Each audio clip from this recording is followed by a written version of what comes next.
Hey guys, welcome back to my channel. It's so good to see everyone again. Even though I don't even see anyone, I just am really excited for the people who are going to be able to view this video. And yeah, updates. Good gosh. Last time I did an update was in March and it is now October 13th. Whoa, where has the time gone? Oh man, I don't even know how to start this. Lord God, please give me a voice. Okay, so update. Good golly geez. Obviously, my hair is gone. The smile is not gone though. Obviously, it stayed the same. Nothing too crazy. But my hair is chopped. You can tell my hair is chopped. But I'm so excited to be on here. I just wanted to speak really quick because I know the Lord has been brewing me again to speak. I took like a whole, I don't even know, like 6 months. I don't know. March, April, May, June, July, August, September, October. 7. Jesus. I took a whole 7 months off of YouTube just to chill. And just get off social media, to be honest, like, and not be worried about following followers or like whatever.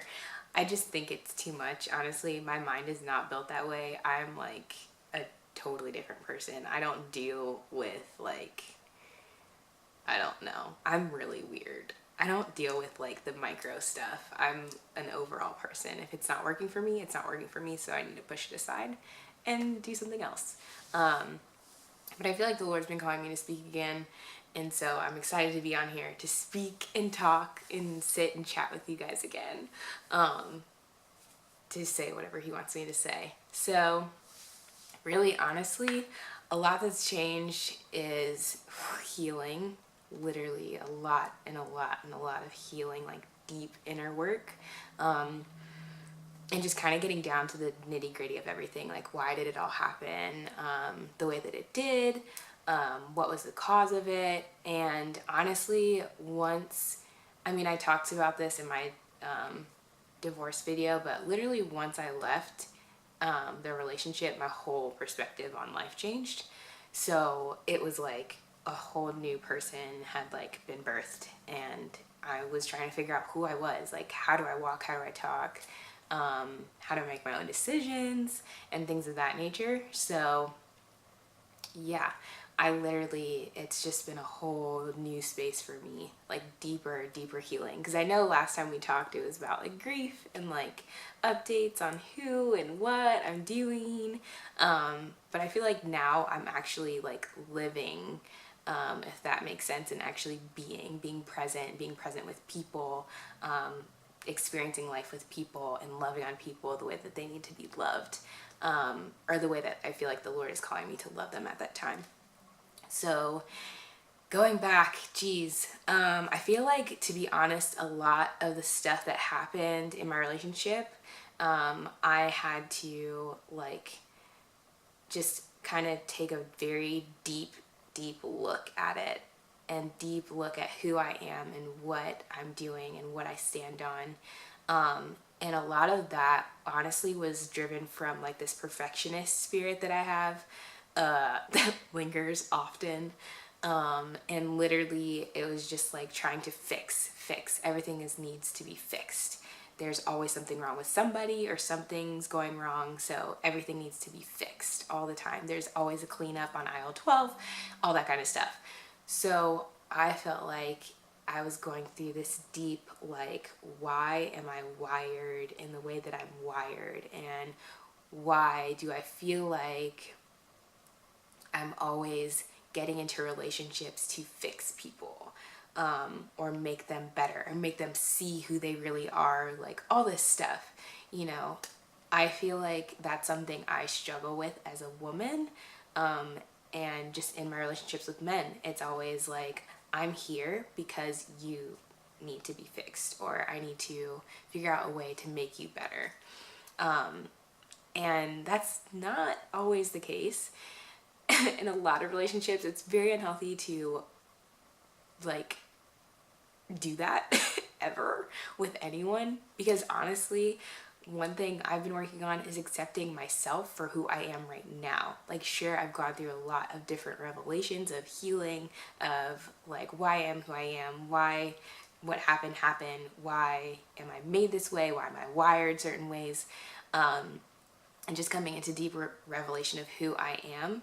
And so through that, though, I've been able to heal in the situation, in the relationship. And so, like, coming into that knowledge of the perfectionist that I am and why I'm doing all the things that I'm doing, and then also reflecting that back on myself. How do I view me? How do I view, like, Samara? Who am I, and am I okay with who I am? So I feel like that honestly had a lot to do with my hair too. I chopped it all the way off because, number one, I feel like my hair growing back, that was one thing that he really wanted. He wanted my hair to be long. And that's at least how I felt. I felt like in order for me to be better in the relationship, I needed my hair to be long. But when we first met, I had no hair. Like, my hair was chopped. So I'd grown my hair back, but I felt like I'm not the type of person to have long hair. Like, that's just not who I am. It's not me. And I really enjoyed my short hair because, number one, it's super easy. And number two, it's just like, this is life. Like, I'm so ready for this.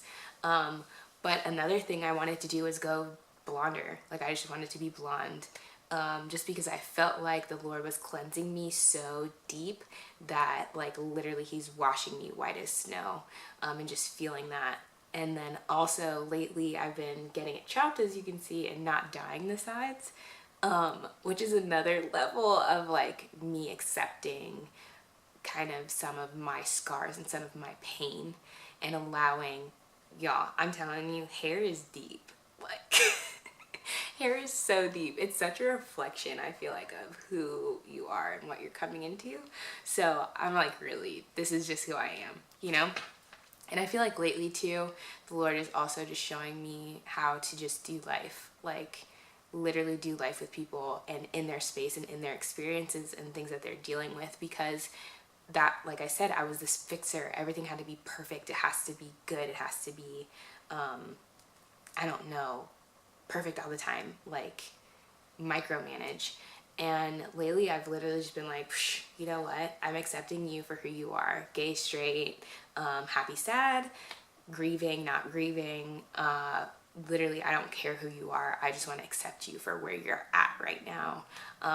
And that's been something I've also had to deal with myself. Like, though I am like not in a relationship and all this other stuff, I'm also accepting that, like, what my temptations are, what my soul is feeling, how my mind is working, what am I tempted by, what am I not tempted by, what's just like feeling this whole self thing, self-discovery, and just really creating an identity within myself, like getting my ears pierced, just getting a tattoo, like literally discovering like who is Samara, who does she want to be, and what is like reflecting that up against God, like what does that mean for us in our relationship.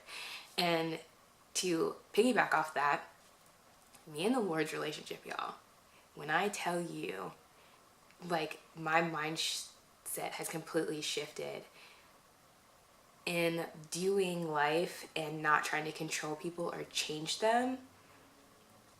I've literally had this deeper just longing and dependency on God and who he says he is, because I feel like also I've always searched for someone to complete me, or to like, this is gonna bring me some fulfillment in like my goals or things like that. Like, my number one goal, get married.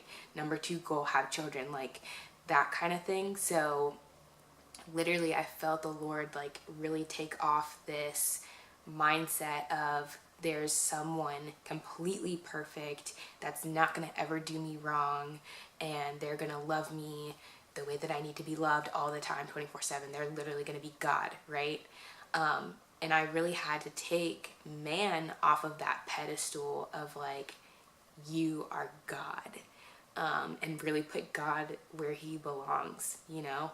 And I felt like such a peace about literally just like, even just making decisions about who I allow in my life and who I cultivate a relationship with, men or women, because I can accept people for who they are without being like, oh, the reason why I'm in your or in your space, or I'm coming into a relationship with you is to fix you. And so it's been really freeing because literally I can now accept me for where I'm at and who I am and what I'm doing and who I'm being. And that's giving me the grace to accept others for who they are, for what they're doing, and for who they're being. And literally just taking off that judgmental, like, self-righteous Christian, to be honest. Like, that's so unattractive. Like, seriously unattractive. Like, self-righteousness and just thinking religion has got you all together. Like, girl, I am screwed up. Like, I need God to fix this. Seriously. So, I say all of those things to say, I'm in a deeper place of healing, a deeper level of accepting who I am and people around me, coworkers, church friends, family, girl, family, but also not allowing myself to lose my voice, because my voice matters. Like, I am working on actually speaking up for myself. Sure, I need to be present. Sure, I need to be present with people. But that's something I've always struggled with, is making my voice heard, because I never thought I needed to be heard. Because I thought I needed to be the doormat and make sure everything's perfect and perfect everyone and make sure that they love me by being perfect. So now I'm in the space of like, okay, this is what I need from you. This is who I am. Do you accept me? If you don't, you weren't meant to be in my life anyway. But if you do, then okay, let's go to another level. And just living life, doing life, like literally living, like seriously living. That's all I can explain it as, really, to be honest. Like, there's no deep revelation there. Like, literally just be. Seriously, just be. And take all those expectations off, all of those like false identities, false labels, and just literally asking God to show me who I am to him, because honestly that's all that really matters. And that's all that really matters in the grand scheme of life, because I have to work out my own salvation. I can't work out yours too. Like, really, I can only do me. So yeah, just taking off that expectation that everything's gonna be perfect, because obviously I'm still breathing. I still have breath in my lungs. So that means that I'm still in this dead body, this dead skin. But that doesn't mean I can just wallow in the pit of self-pity and not do anything. I have to come alive. Obviously, I'm alive for a reason, so I must come alive. But yeah, that's all I really had to say. I just wanted to come back on here and say hi to everyone. And I miss you guys so much. I promise I'll be making more videos coming up very soon. I'm really excited for what's next and what's brewing. And I hope you guys are having a wonderful day. I love you so much. Please also, one other thing, please also do not be afraid to talk to me. I'm not gonna bite. Like, I feel like some people are just like, oh, she's so pretty. Bro, like, I'm not gonna bite you. Like, just come say hi. I'm not gonna bite. I promise, I'm not gonna hurt you. Please, I'd rather see your face and I'd rather love on you. My heart is big enough to love you. Like, I just love people. I just want to hug them all the time. That's like my whole life. Like, I see grandpas and I'm like, oh, come here. And then I see babies and I'm like, oh, oh. And then I see like my gay friends and I'm like, listen, you deserve love. Be happy. Be joyful. I love you.